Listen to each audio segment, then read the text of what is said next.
many shiny eyes and happy faces in the audience. I'm honored to present my friend Ben tonight.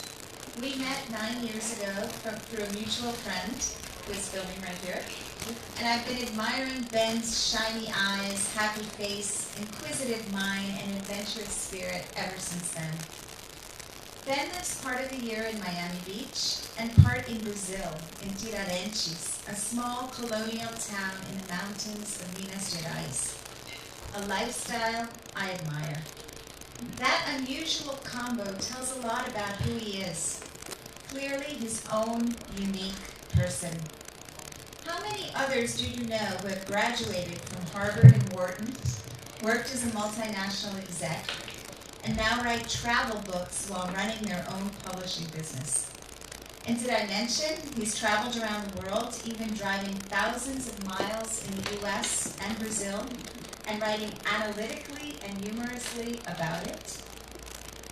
What also endears me to Ben is his love of books.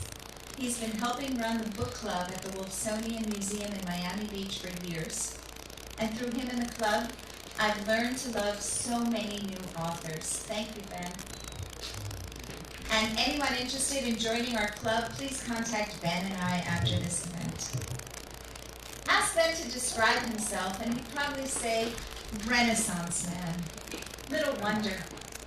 Early on, he was a congressional intern in Washington, D.C., and then a ranch hand at a cattle ranch in New Mexico, where he earned his PhD, he says, in post-hole digging.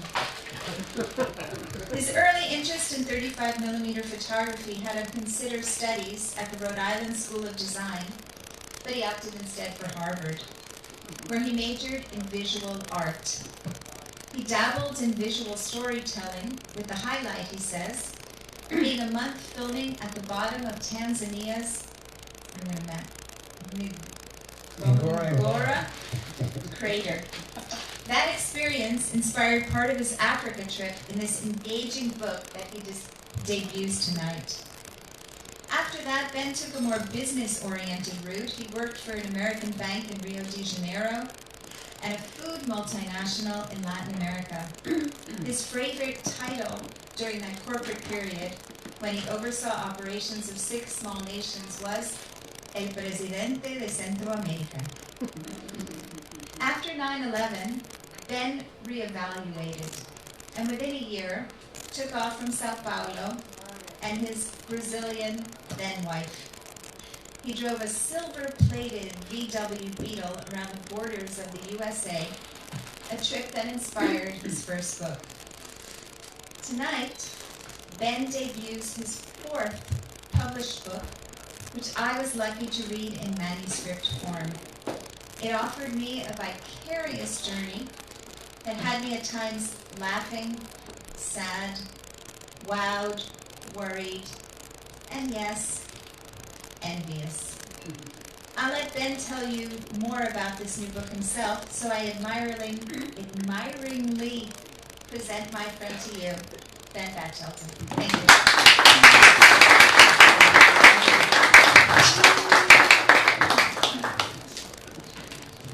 Good evening, everyone. Can you hear me okay? Thank you, Steve, so much. It's such a delight to be back here at Books and Books. This, I think, is my 3rd event here, so I feel very blessed. But I wouldn't be doing them if you all weren't here. So I'm really honored and deeply touched by all of your being here this evening. Doreen, thank you for such a lovely introduction. And Doreen is a perfect example of why I love Miami and Miami Beach. Just such an inquisitive, it's Miami nice on steroids. She puts herself out. She takes the time to look through someone's manuscript and give detailed response. So I admire and love Doreen. Thank you so much. I really appreciate it. Okay, so this evening, I really am honored to launch this book called My World Book 2, Tramping the Globe on $10 a Day.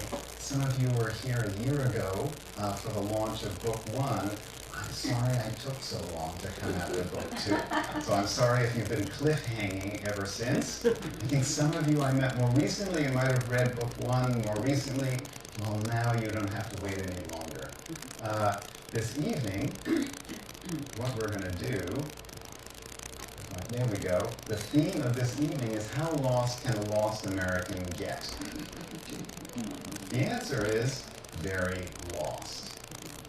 I'm going to start out by, wrong way, giving a little bit of background, particularly for some people who might not have already read book 1.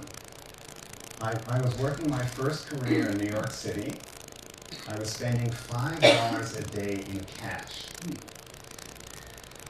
I was depressed. It was the first year out of college. It was not necessarily because I only had $5 a day. That was my choice to save money. I think it was other things. There actually was a family crisis which prompted the escape. And I'm going to read just a little bit from the introduction of book 1 to give you a flavor. Just a little bit, because some of you already know this. In July, I left the ever-barren and still heavily painted condo and moved back to my mother's house in Highland Avenue in Cambridge. When departure day finally arrived at month's end, I plucked up enough courage to tell Mom I would never return to Boston again, or anywhere near it, until the home situation improved dramatically. She cried. I held firm. New York had not been far enough away, so now it was time to put some serious distance between myself and the places where I had, after a fashion, grown up. So you can see the journey starts with a threat. So I'm going to go, this is at the very end of the introduction to book 1, just to help with some curiosity, a list of the travel items, and this was my entire world at the time. In fact, to highlight it, I called this my mobile home, and I did have a smallish American flag, which helped me, I believe. I can't be sure, but I think it did. So I'm going to go directly into a launch trailer. Bless you. I'm going to go directly into a launch trailer. It's a brief launch trailer. For those of you who are film aficionados, maybe not movie, you might see a little hint of Russian constructivism.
too kind. I didn't mean to clap your hands into the tree.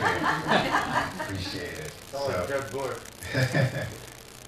So, logistics. A question comes up, so why $10 a day? It seems kind of absurd, right? Well, first of all, it was double the $5 that I was spending in New York, so to me it seemed like luxury.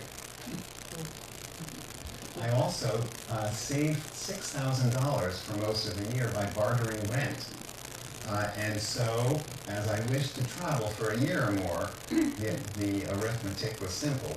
As I needed some funds for last minute when there was no other opportunity but to fly, taking out some plane money, I then had $4,000 or $10 a day for a little over a year.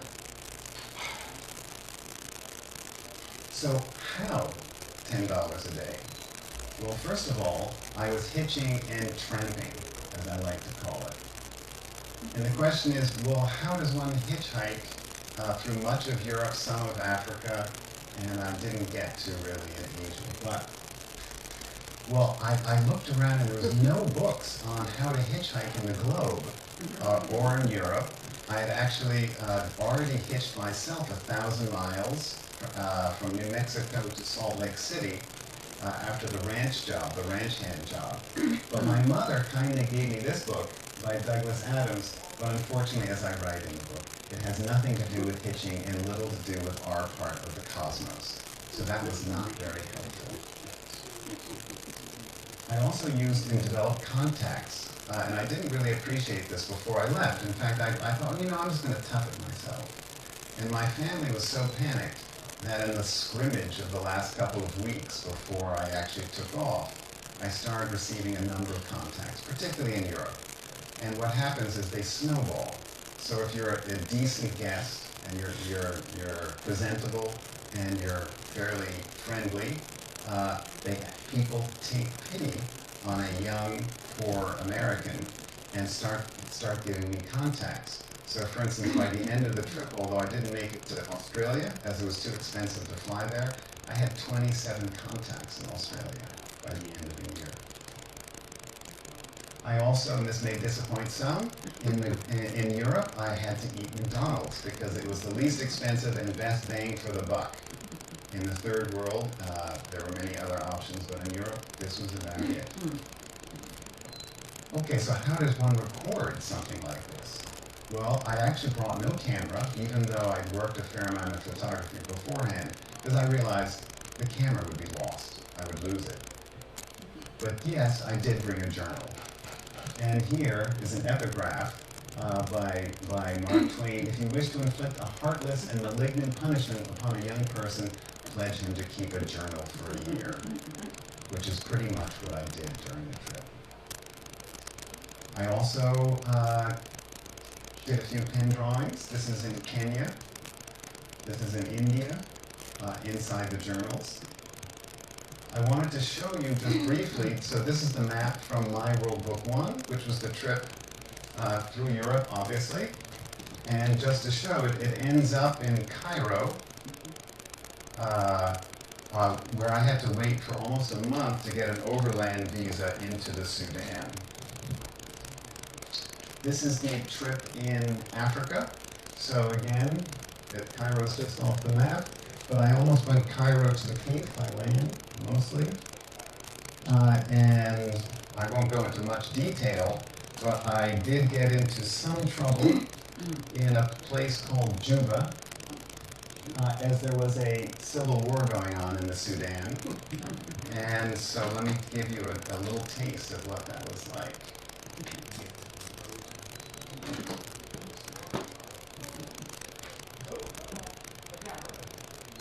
And just to set the scene,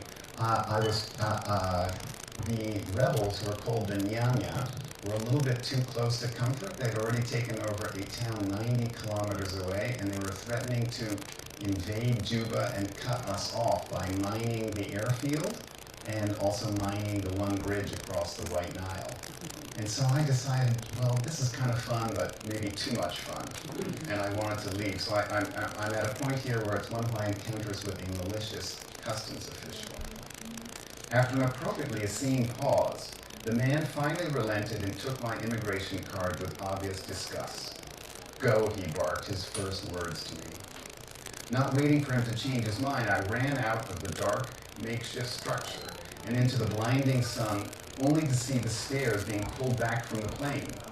Worse, the high-pitched roar of jet engines informed me of its imminent, irrevocable departure, and my heart sank at the thought of being trapped in Juba for days or weeks or for good. All but cashless and uncertain if my ticket was transferable, I paused for a moment before deciding to risk it. Hefting my mobile home up in the air and over my head with both arms, I started to sprint towards the plane, which to my quickening disbelief began taxiing towards the runway. I altered course to run intercept, to make the pilot notice me and stop, to get the heck out of here. The urge to escape, to survive, to live was stronger than it had ever been in New York, Boston, or Cambridge. It was an overwhelming impulse, as if on autopilot. I felt shaken and all of a sudden changed to the core. By now, an airfield attendant had caught up and was trying to pull me out of the way, to safety, he likely thought. But I ignored him, while madly waving my plane ticket at the pilot, who finally recognized my existence and stopped, suspending the engine's high decibel whining. Another customs official arrived on the scene, and the airfield attendant at last took his hands off me, our emotions slowly freezing in the tropical heat. When I tried to explain the situation to this second, even more officious customs officer, I could barely articulate the words, for my mouth had turned bone dry with fear. Would he free or detain me? After a moment's hesitation, he relented and explained the situation to the pilot, who by now had stuck his head through the small cockpit window to find out what was going on. My relief was short-lived, for the customs man then demanded a departure tax of 15 pounds. 15 pounds! Yet again, no one had told me about this one. When I explained I had no more pounds and asked if he would accept dollars, he replied no, only pounds. Fed up with greedy and malicious bureaucrats, I fished out the last of my cash from my neck wallet, 12 single dollars, or 24 pounds worth, and shoved them into his hands. Without waiting for a reply, I walked up the stairs, which had magically reappeared, and into the plane whose door had just been opened by the lone stewardess. "The captain would like to speak to you after you've found a seat," she instructed me. Save for a handful of passengers, the plane was empty. Both relieved and shaking and soaked in sweat, I stowed my bag in front of an empty row of seats and walked up to the cockpit, where I knocked and entered with some trepidation. The pilot, both Northern and Arab, was smartly dressed in a clean-cut uniform. In clear English, he got straight to the point. "That was very dangerous, you know. I could have killed you." "I'm sorry, Captain," I began, "but I had no choice. I was afraid if I missed your flight, I would be stranded in Juba." "That's why he stopped," he replied, and turned away. Back in the main cabin, a man seated at the window caught my eye and congratulated me on my storming of the plane. I thanked him, and beginning to feel faint, sat down in a seat in his row. "Your forcefulness," he continued, "suggests you had prior experience in these sorts of things. Am I right?" At that moment, the stewardess offered me a cup of water, which I gladly accepted from my desert mouth. When I turned to reply to the man, whom I later learned to be a Canadian journalist, the best I could do was point to the cup of water, which oddly enough shook so strongly it drenched my hand and shirt front. So much for prior experience. My body told it all. I was a complete novice in abject terror. So, now as I mentioned, the theme is how lost can a lost American get? And so I am going to go into some of the gory details, but I don't want to be only pessimistic. So I lost my first passport in Amsterdam. I nearly lost a bag flying into Europe, to Egypt. I was scammed in Cairo of a good 30 days of travel money, which is a lot for me. I lost nearly all valuables at the Zambian border, and that included second passport, traveler's checks, cash, credit card, personal checks, and address book. So, I'm going to go back now because I don't want to. Travel has its ups and downs, and now I would like to go to an up. So after Africa, I survived losing the valuables, obviously. I actually flew out of Africa through Moscow on Aeroflot, as it was the least expensive way to leave Africa at the time. And I went to Italy because I had lost my heart for a girl in Italy. And I was invited back by a very nice German countess named Monica von Zitzewitz to help her with her farm animals, as she was the German cultural correspondent for Die Welt, which was a West German newspaper at the time. So let me read just a small portion here of how incredibly wonderful travel can be. I don't know if it was that night or it snuck up before, but sometime around then, I entered one of the happiest brief periods of my life. There was something so calm, easygoing, and cosmopolitan, something so warm and accepting about Casa Gonzalez, that when it rained heavily for what seemed weeks on end, I felt with our plethora of animals and humans, our spiders, mice, and Belgians, that we were a humble little Noah's Ark slipping down the gentle hill into a valley of bliss.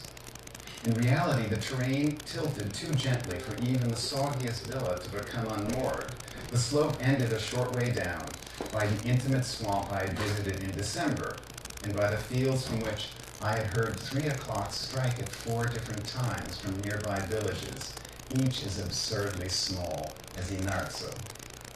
While this quartet of bells still played contrapunto, following me throughout Casa Gonzalez, whose windows were slowly opening to the earth's gathering warmth, from the fields they seemed more wistful, more plaintive notes from a bygone era. I visited the lonely swamp again and again, often in my tattered wool jacket and a pair of high black rubber boots borrowed from the deceased Mr. Loneman. Twiggy and Carlotta usually accompanied me, with Carlotta wheezing away on her short legs. But then the May rains came, interrupting our routine and trying our ark-like patience. Only after 10 cloistered days and nights of wet and indoor reading were we able to venture back to the swamp with more anticipation than usual. To our delight, the previous wintry marsh had been transformed over the past fortnight. The quickest signs of life were the swallows darting over the smooth gray pond water. In areas clear of lily pads, they dipped and swooped toward unseen goals, nearly breaching their winged reflections. Though uniform clouds near the vast soggy earth formed a low, cozy ceiling from which sprinkled a dusting of anticipatory rain, unobstructed clearness reigned for the first time in weeks. Delightfully, this allowed a rare sighting of snow-capped Monte Rosa to the west, which, invisible on most sunny or hazy days, revealed itself briefly, as if the curtain had just gone up, the third act about to begin. Indeed, all around us in the nascent swamp were new green sprouts where shriveled brown had ruled before. I sat a long time, my back to a lone paper birch, where the dike gave way to the swelling pond water, and breathed in the damp lushness of renewal, spring in all its possibilities. So the trip started with a threat. It had some down periods, but there was still the promise of renewal. Now, the last item on getting lost, I battled illness throughout the third world. And to describe one, well, let's see, I'll just come on over. In Kenya, heat exhaustion or heat stroke. In Mombasa, by Nairobi, Mombasa took me back for a while. And then I had a mysterious illness which can only be described as dysentery-like symptoms here in southern remote Tanzania. Unfortunately, that happened just before I lost all my valuables at the Tanzania and Zambian border. So I was not in good shape when that happened. It is. And then this is the Asian map of the trip. And and I did come back and get the same dysentery-like symptoms in southern India.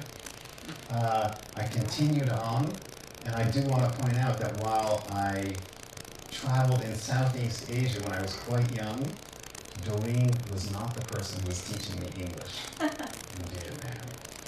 And then I made it into China, and back at this time it was when individual visas were just being given out, so I was able to go, not on a tour, and visit Canton or Guangzhou for the first time.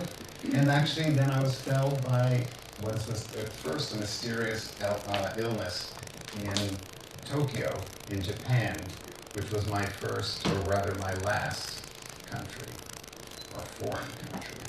I'm going to give a brief description of what it was like at the end. Luckily, one of my most kind hosts was an English gentleman. He really was sort of divinely appointed that he would be my last host just when I was felled. But when fresh waves of heat, chills, and sweats, accompanied by, for novelty's sake, dry heaves, endured that night, I realized enough was enough and left a note asking Christopher to knock on my door before he left. When he did and saw my sickly appearance, as I tried to explain in a rational sort of way why I might just be overtired, he immediately suggested he send his secretary by in an hour to take me to the doctor. I reluctantly agreed. After Chris's departure, I slouched back onto my soggy bed and wondered how it could have come to this. I vaguely remembered between bouts of sleep, delirium, and blankness, moments of or minutes of fear and excitement, times when my thoughts focused and then clarified on the dangers ahead. At some point, I realized I was quite ill. For my well-worn chapter on health, I diagnosed my bouts as malaria. Then I wondered if I would die, which in a clean way would make sense, for I had flirted with Faustian destruction and demise the entire trip. If my life were fiction, I thrilled, then death by malaria could work, a kind of poetic justice. An American youth bitten by too many times by travel bug succumbs. Or maybe it was the moments of delirium or floating in and out of consciousness that I considered the rawness of my fate and nearly made peace with my departure, my temperature as high as the angels. Years of reading the Romantics from Dostoevsky to Updike had prepared me for this tawdry sacrifice, this dying for one's cheap beliefs and artlessness. Why not go out with a flourish in a stranger's apartment in Tokyo? Why? Somehow I managed to shower, and after a long or short wait, heard the doorbell ring and beckoned me to answer. Half expecting to meet the grim reaper on the far side of the bright white door, I was startled to find not one but two Japanese women. Was I seeing double? Who were barely taller than my navel. They bowed slightly, introduced themselves in a hurried manner, and efficiently bundled me into one of Christopher's coats and out into a waiting taxi. If it weren't for the nausea of sudden activity, I would have positively enjoyed myself on such an interesting outing. In any event, I made several long attempts at making light of the situation, like President Reagan on the way to the operating table. As the cab swayed in and out of traffic, keeling to its own compass, I felt secure, one secretary protectively to each side, as if to keep me from toppling out the door. They were apparently much relieved to find the task of ambulancing a gaijin to a Western doctor less burdensome than feared. Indeed, the twin to my right expressed her relief by commenting on my joviality. "Me so glad you joking," she said haltingly and with hope. "Before we come, we decide who take head, who take feet." Ritual dismemberment, I feared with a smile. So, then that is it. We're going to open up for some questions, which I'd be delighted to answer.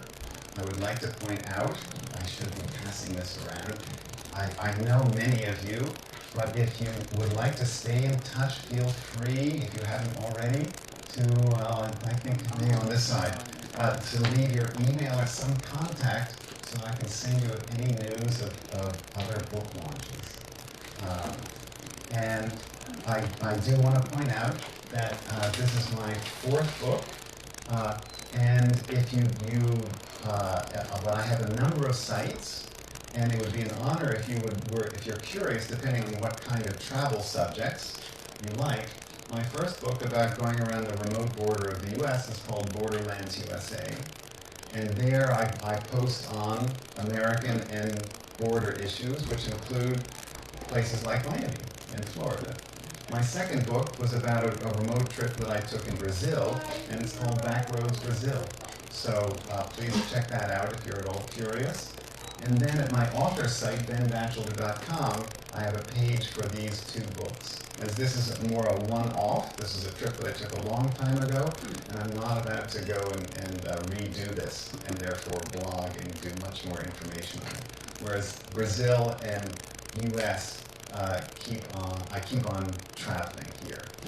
So let me just open it up for questions. I'll come over here, and thank you all for your patience and for coming out. Yes, please. When was your Borderlands trip?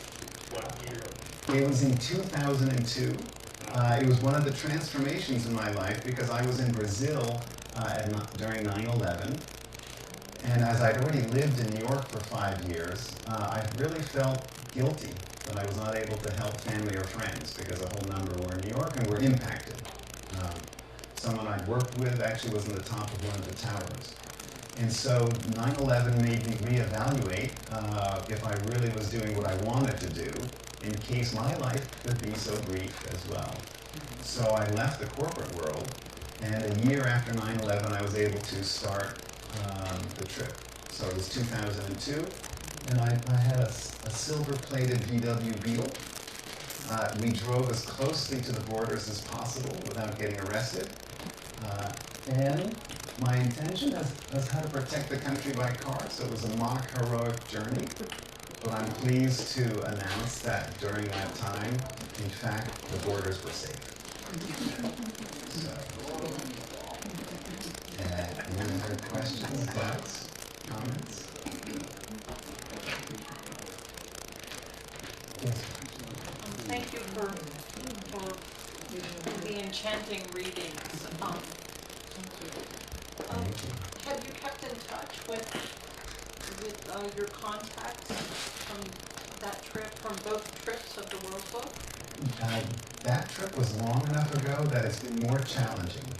I think there's one person who I still am in email contact with, and I had many muses and incredible, mostly women, who took care of me at various times and ways. The lady Monica Van Zitzowitz died 10 years ago, and I tried to visit her once on a trip to Europe 3 decades ago. And so there was some that we were able to keep contact for years, Christmas cards and things, but I just haven't returned. And without actually seeing people physically, I think it was difficult. So they live on with me, but in the book.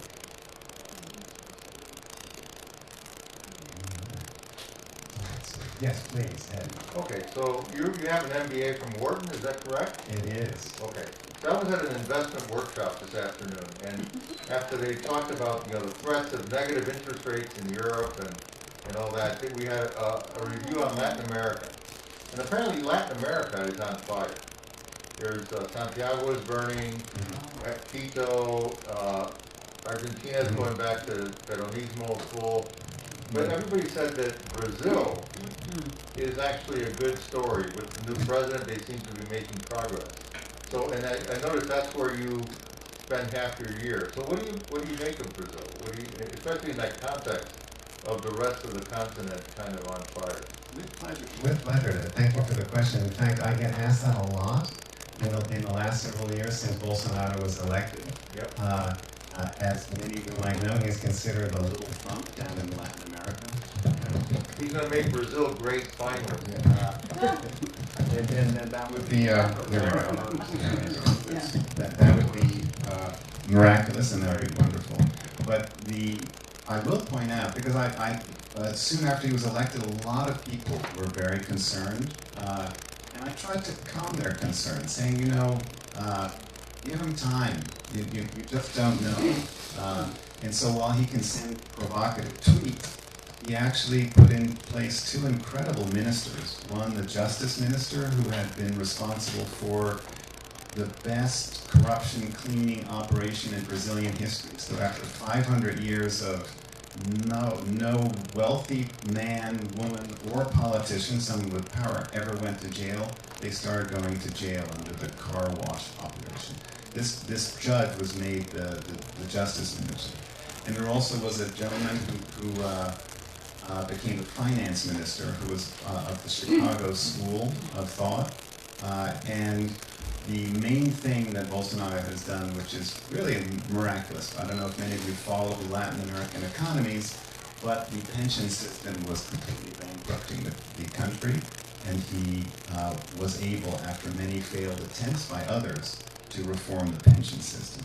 So my guess is that broke the log jam, and that now Brazil is heating up. In fact, the last I saw, they're going to have quite a positive GDP. So things are good. So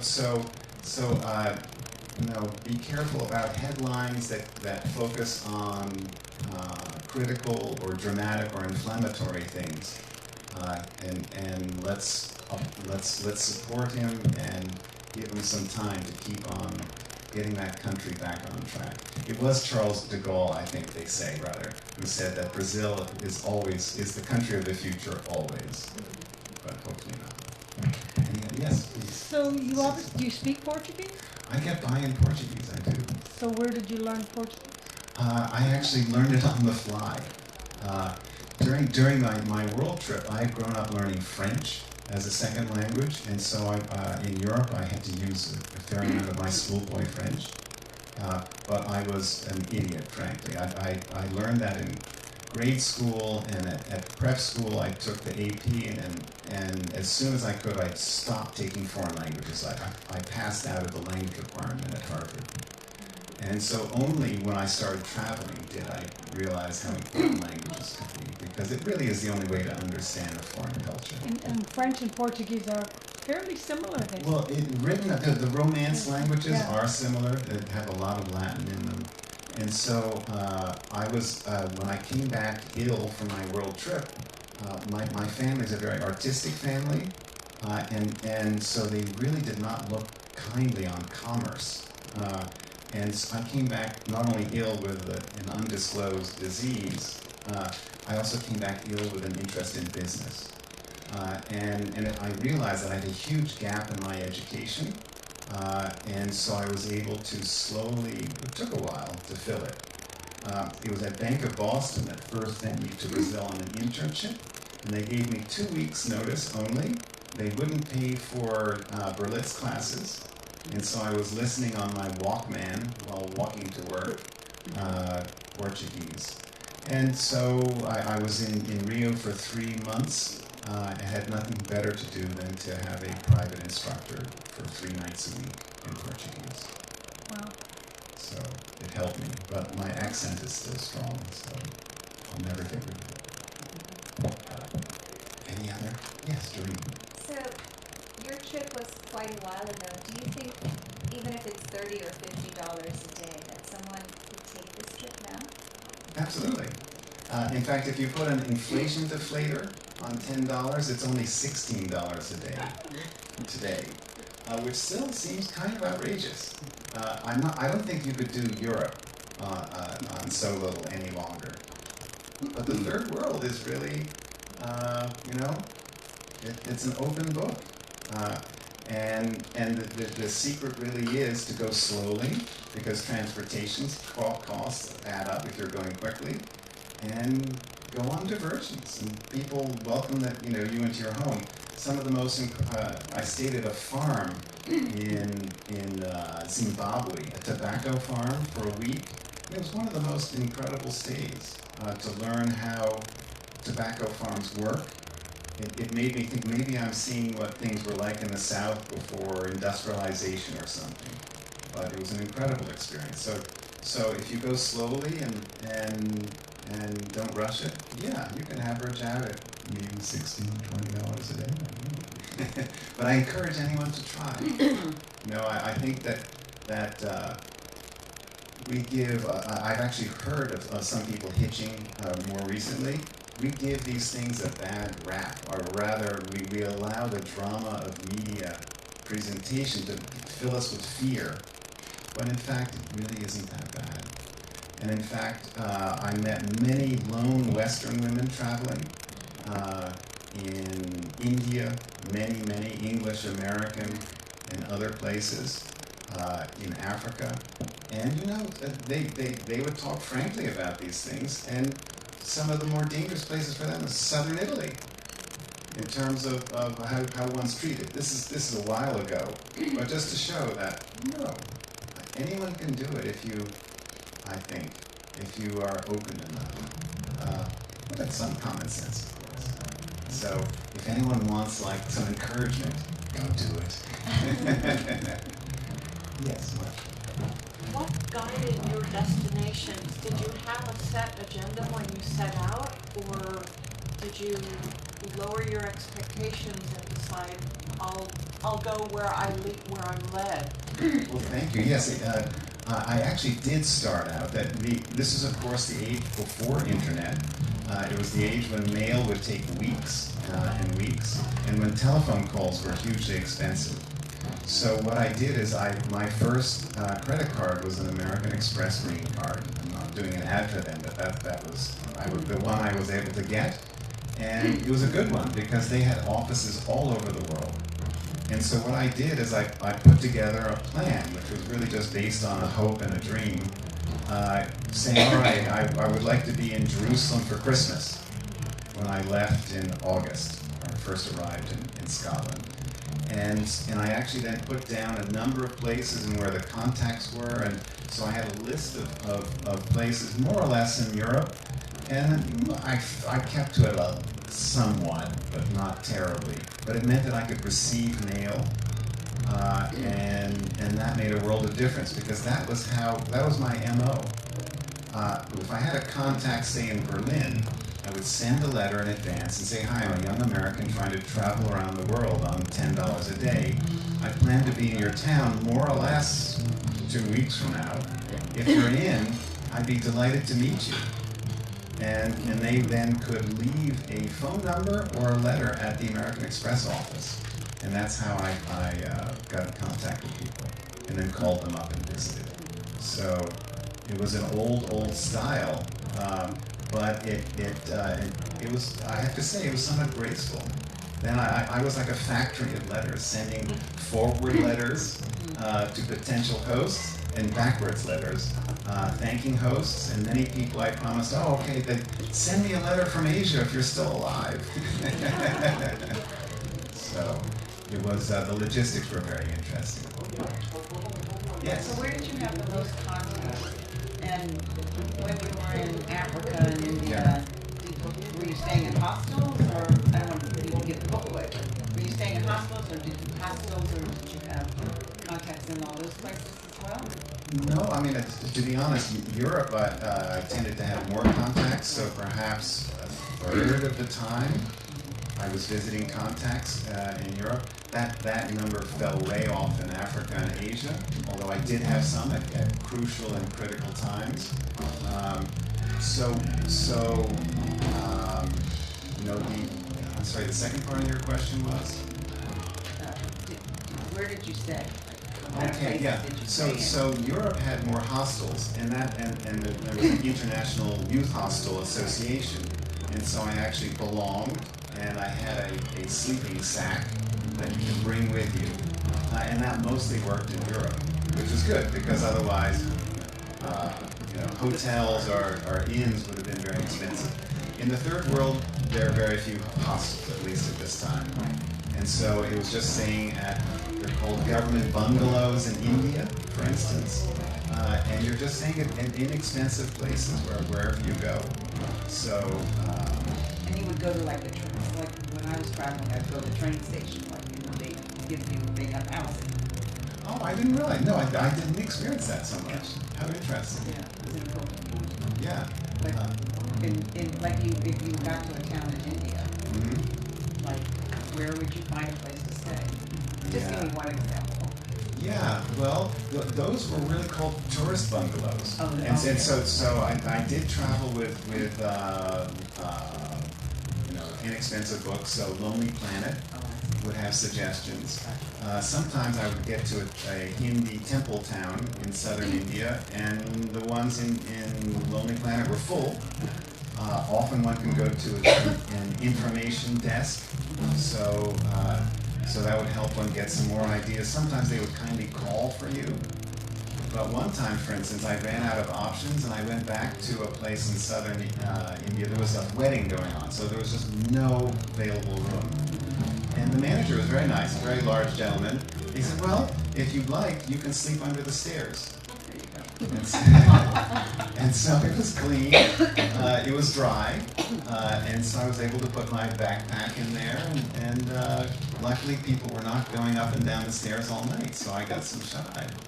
So, and in Kenya, for instance, there were places where were so inexpensive you slept under the stars. In the Sudan, for instance, it rained so infrequently. The main thing was you had big enough walls so that you wouldn't be covered by dust and sand from the blowing winds, but were open to the stars, which I did a fair amount. And I also brought a one-man tent, which I used in a number of places, including at St. Catherine's Monastery on Mount Sinai, where, interestingly, I actually encountered a lot of old manuscripts, Bible manuscripts. So it was very interesting. And very remote, so lots of I've been there. fantastic. So it's so nice when there's fellow traveling souls. Much appreciated. So, any other? Yes, please. You said you totally changed as a result of the trip. What was your biggest change? Good question. I think that the biggest change was I was well educated, but I also was conventionally educated. And so in that sense, I grew up with a set of beliefs that I inherited from my family, that were reinforced by the schools mostly that I went to. And what this trip did for me is it allowed me to reevaluate everything.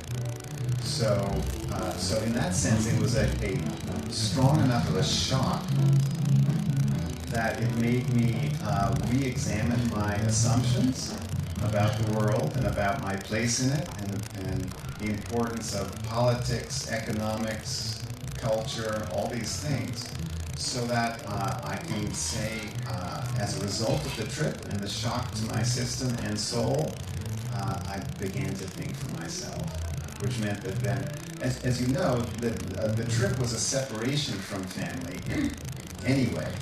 And so I already was on the path to, well, maybe I'm going to not agree or think like my family wants me to think or act or whatnot. So I was already on that path. But the trip was by being open enough and impressionable enough. And that's one of the great advantages of youth, I think, is being impressionable. Then you can really absorb new influence, new information, new impacts, and you really can change. And so I think I came back a more different person than I've had any kind of change since then. So thank you for that question, because travel can do that. And that's kind of my goal with these books, is that I'm trying to, without puffing myself up, I'm trying to tell the story of my life through a series of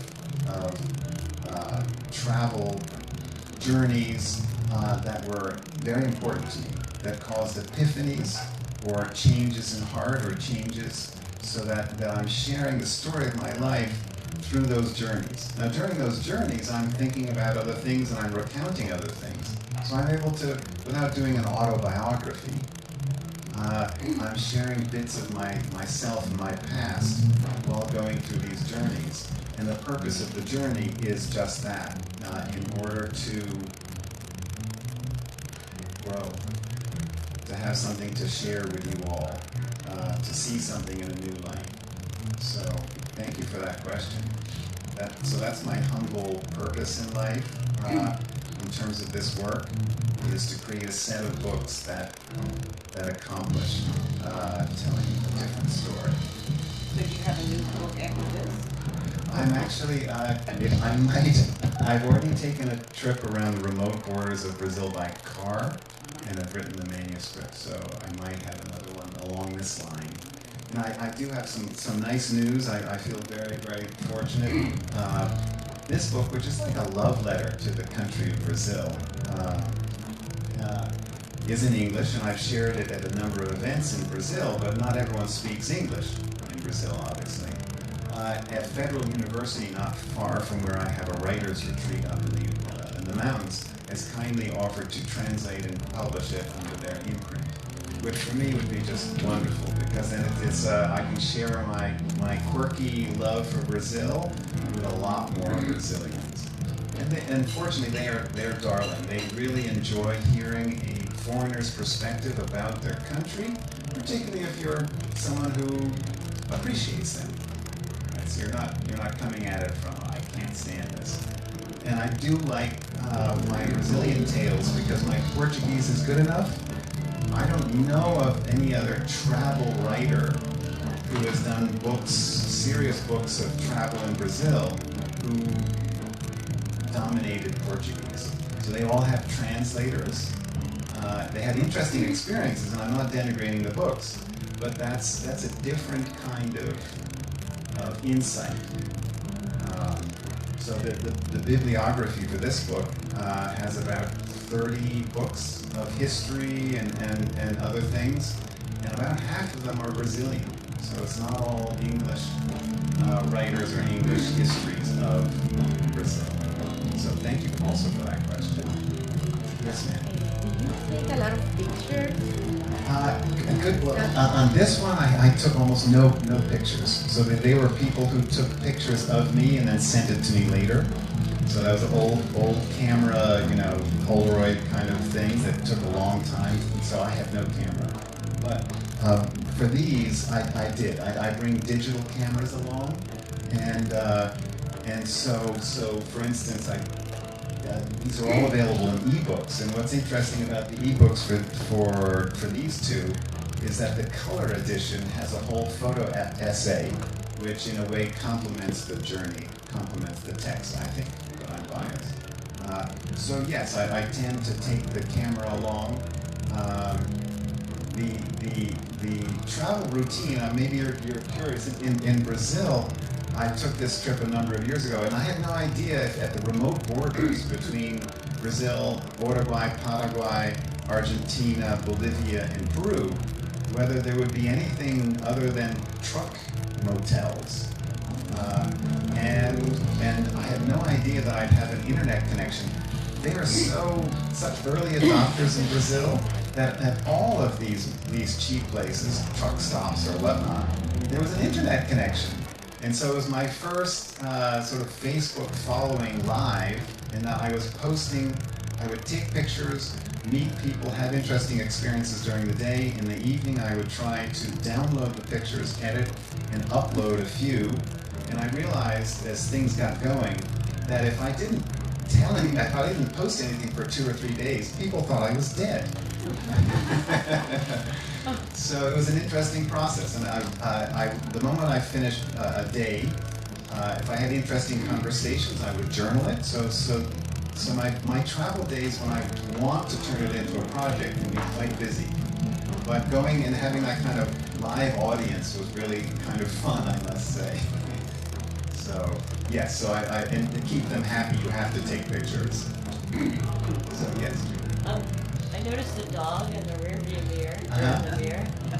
Is the dog does the dog travel? Is it your dog? And Thank you for asking. Yes, I'm also a dog lover. This is my first black lab, and he was born in Costa Rica, where I lived and worked for a short while. And he ended up taking the trip with me. My ex-wife had him. In the separation, she insisted, okay, that Atlas is mine. But I was able to persuade her to let me take Atlas on the trip for my personal protection. Now, for those of you who know Labrador Retrievers, they might not be the most fearsome dogs, but I do think that they would protect one if necessary. So actually, we were seriously, we were two foreigners, because in the interior of Brazil, pedigree dogs don't exist. They're really just all mutts. Go to Mexico, the interior, so in cities or in Brazil along the coast, you might see a few. So this was we were two strange foreigners for sure. And before I left on the trip, my good friends in Sao Paulo said, "You're crazy. Where are you going to stay? And if you have a dog, no one, forget about it." Because no one travels with their dog in the interior of Brazil, especially. Well, actually, I think people took even greater pity on us and me as a result. Because here I was, this gringo who was very lost, because most gringos hang out on the coast, right? And to go away, for instance, between Brasilia, the capital of Brazil, and Belém, up at the mouth of the Amazon, during, which is about a third of the trip, I only met 2 other foreigners during a 4-week period. And they happened to be 2 other Americans. But so that I and a dog were knocking on doors, they normally would never think of taking a dog, but they took pity on us and often took us in. So dogs are great, because I've taken dogs on other trips as well. They are great icebreakers. If you remember John Steinbeck's Travels with Charlie, maybe the first of the genre, if you will. It's great because you're out with your dog and people want to talk to you and you're immediately friendly and accessible, and so dogs are wonderful ways. I actually, even while taking pictures, I would go on boats in the Amazon with my dog, and while people were looking at this strange, black pedigree foreigner, they weren't paying attention to me taking pictures of him. So he was a perfect distraction. I guess maybe like traveling with a baby or something like that. Everyone's looking at the baby. So they're great travel companions. Highly recommended. And they fly back and forth to me to Brazil, so they're travel. So I don't want to keep you too late. Any other questions? Yes, sir. How you protected yourself? Oh, okay. Vaccination or? Yes, thank you. It's a good question. I don't know how I've stayed alive in many ways. I think it really is providence. How did you feel? You get sick? And that's a good question. What to do when you're sick? First of all, this world trip was the riskiest that I've taken, no doubt. And so the illness in the third world was fairly constant. And so I just had to push through it. I did see one doctor in Tokyo when I absolutely needed to. Besides that, I was reading the health sections of Lonely Planet and other books, self-diagnosing, and slowing down and eating better and resting better when I was particularly ill. Well, I was ill most of the time. I would say that traveling cheaply in places like India and others, it's amazing the sleep deprivation that occurs. And I look back on it now, I didn't need drugs. I had an altered state of consciousness during, and I say that flippantly, of course, I had an altered state of consciousness. Partly, I was in a strange environment that was completely new, and I was not sleeping that well, and I was not that healthy.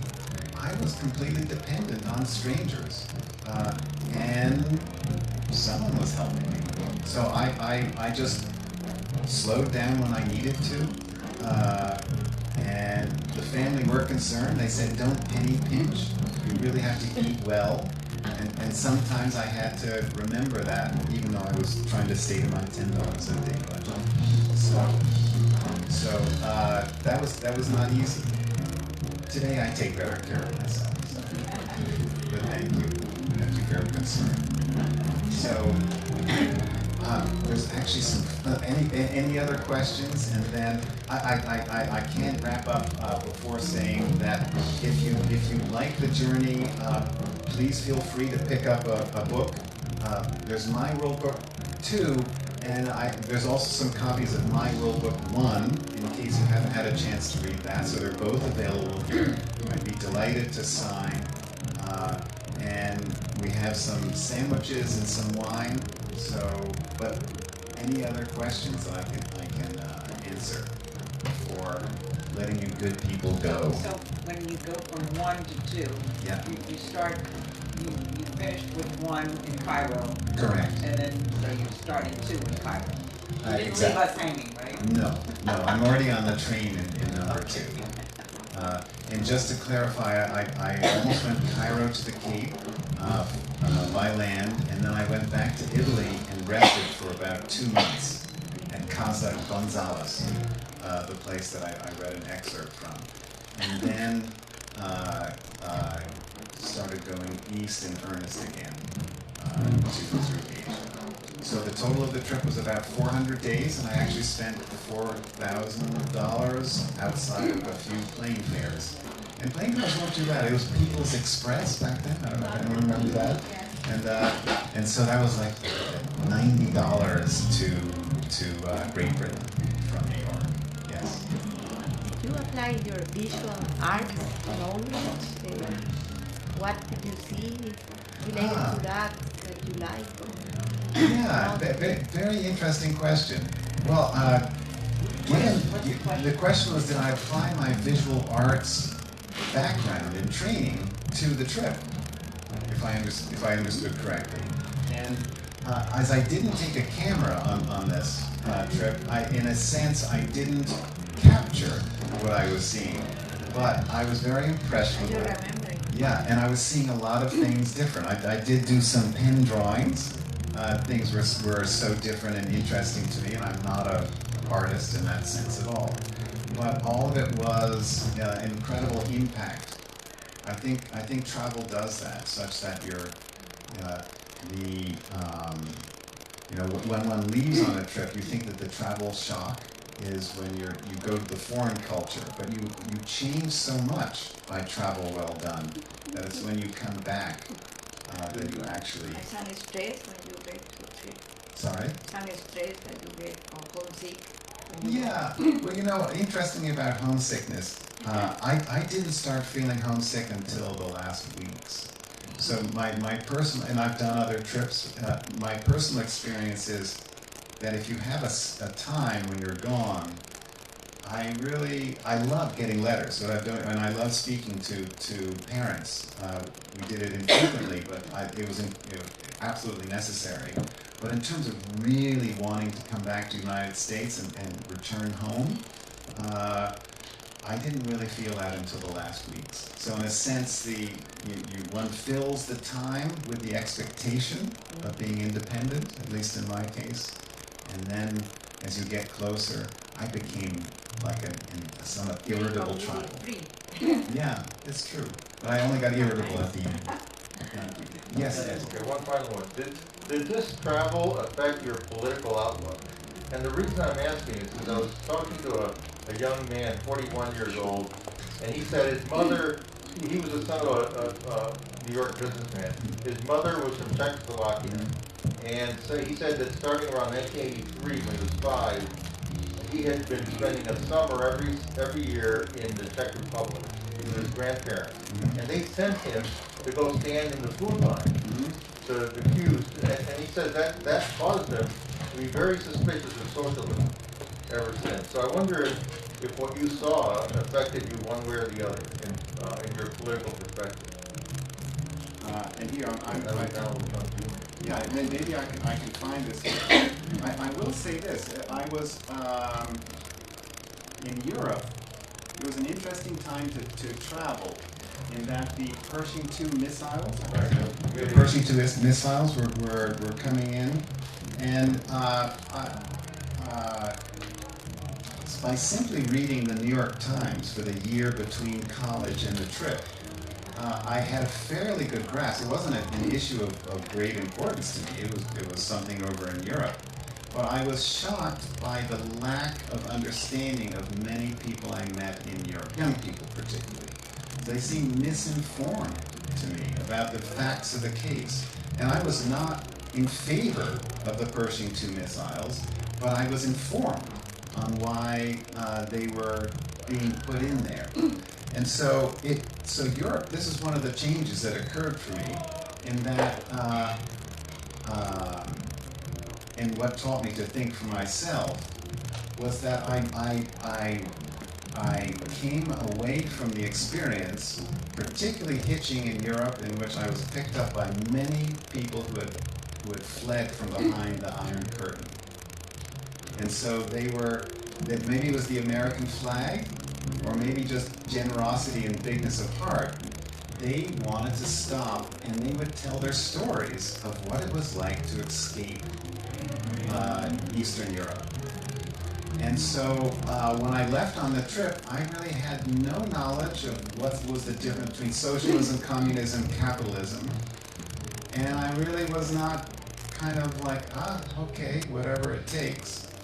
During this trip, I came down with a visceral dislike of communism. And the visceral literally, because by visiting East Berlin, for instance, to feel, when you feel different in a place where you know that you are not free. And so that was just one of the big changes for me that allowed me to, okay, in that sense, travel also does this. I underappreciated the United States while living here and while growing up here. And so by going elsewhere, and by hearing a fair amount of criticism, and again, sometimes I agreed with the criticism. I was not like, rah-rah, anything the United States does is wonderful. But rather, I started to appreciate it much, much more. And so by going away, I began to love my country more, to see how unique it is.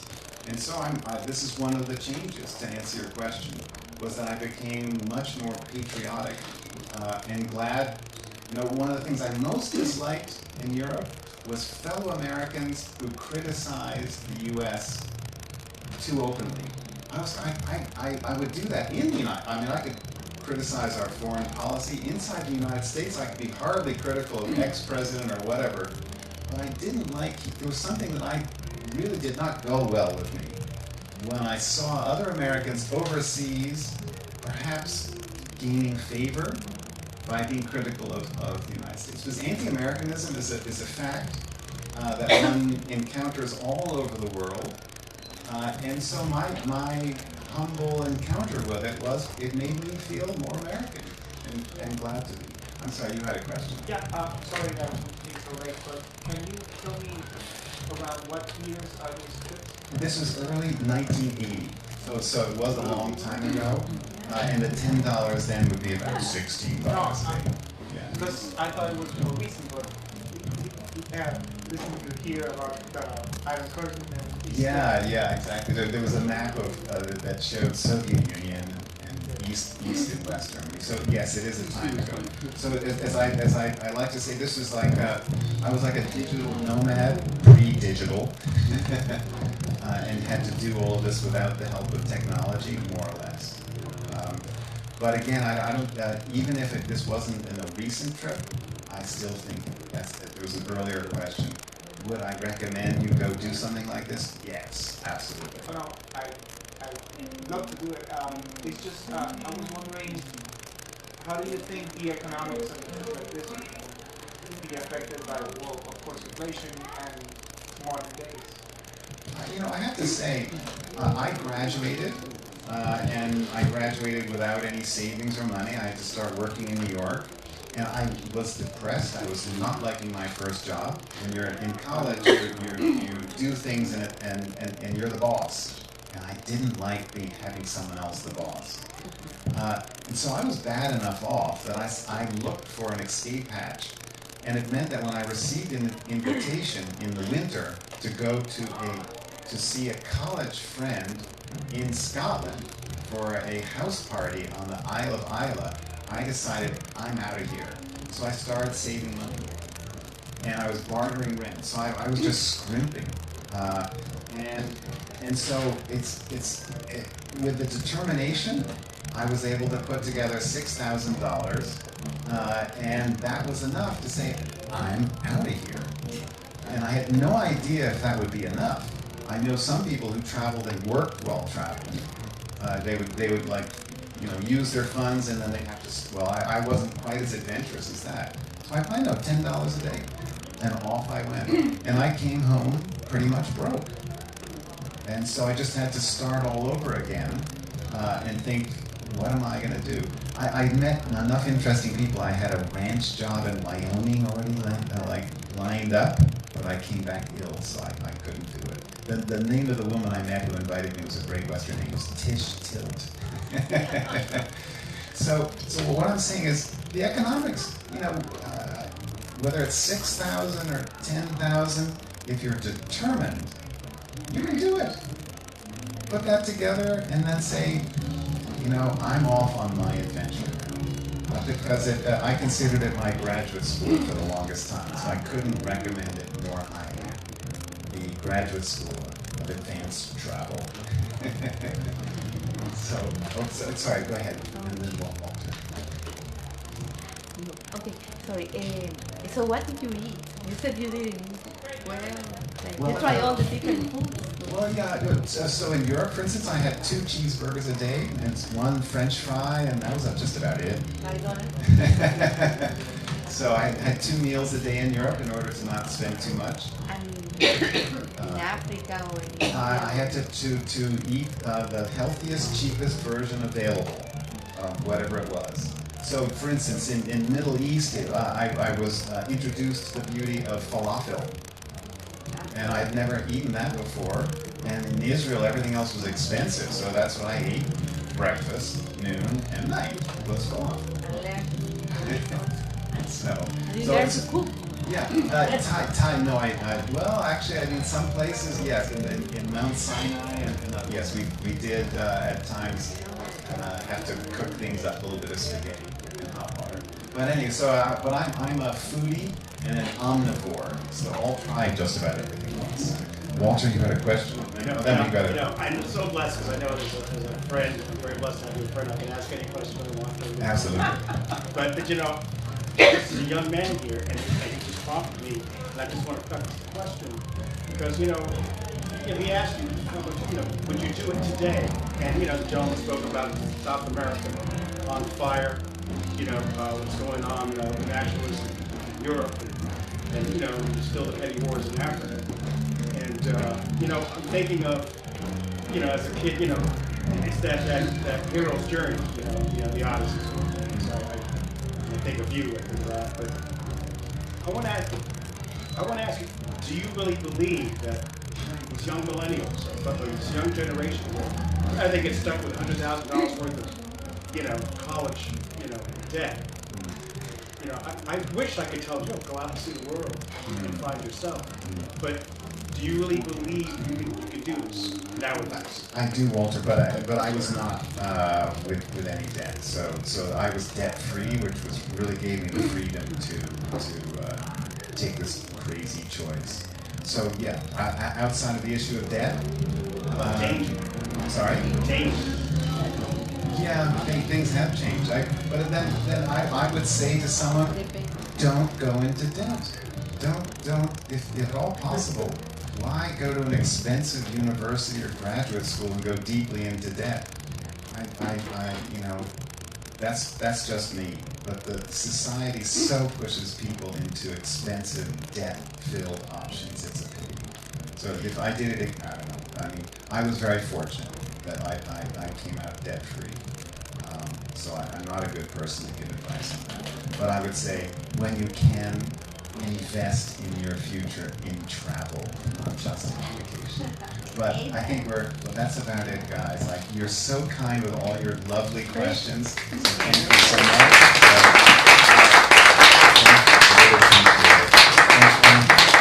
Please stay on. Food, wine, water, and you're more than welcome. I think we have a table outside. And the courtyard here on a November hot evening is a real joy. So come join us. Thank you. Thanks, everybody. We've got the books for sale behind the counter. Ben will sign right over there. Can we get another round of applause for that wonderful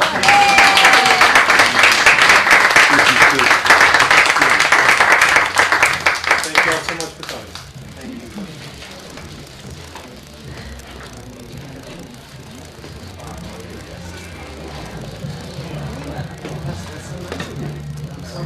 That means a lot to me. You're right, more people are doing it. How are you feeling? Thank you. That finished? Yes, thank you. Yeah, exactly. You